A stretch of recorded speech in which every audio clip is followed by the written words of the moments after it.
Kryetari i Partisë Demokratike Sali Berisha në mbledhjen e grupit parlamentar këtë të premte foli për rastin Veliaj, ku bëri edhe mbrojtjen e tij. Berisha mbajti të njëjtin qëndrim si Veliaj për demokracinë, duke thënë se në një vend demokratik procedura është themelore dhe përcaktuese për të drejtat e njeriut dhe për shtetin ligjor.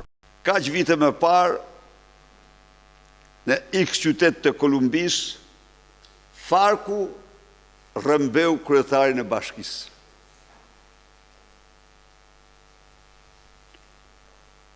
A i bëri paralelizëm që Farku më rrëmbeu dhe mua në bashkinë e Tiranës. Por, po të kemi parasysh procedurat ligjore të një vendi demokratik, ne nuk mund të themi se ato nuk u shkelen tërësisht një lloj si ato të Farkut, të themi të vërtetat. Ne e kemi mbështetur dhe mbështesim arrestimin e dënimin e tij etj. Po prap duhet të jemi të drejtë. Duhet të jemi të drejtë. Vazhdojmë pak. Pse kjo ngjashmëri me Farkun?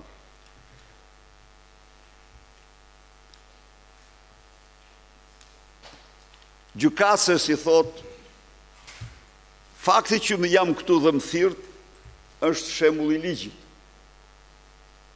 Më njoh një të drejtë ligjore. Por në Këshillin Bashkiak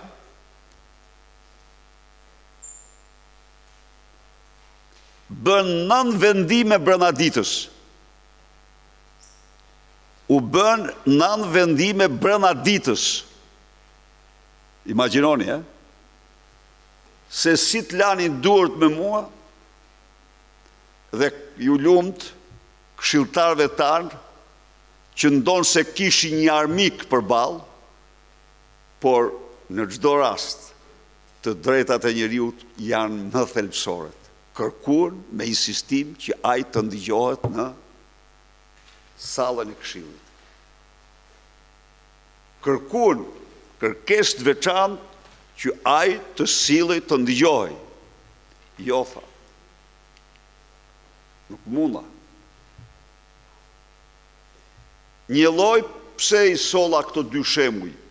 Jo, as pak se ai është as i penduar, as i pafajshëm. Jo.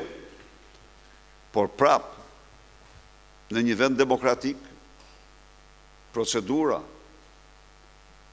është themelore, është përcaktuese për të drejtat e njeriut, për shtetin ligjor, për të gjitha.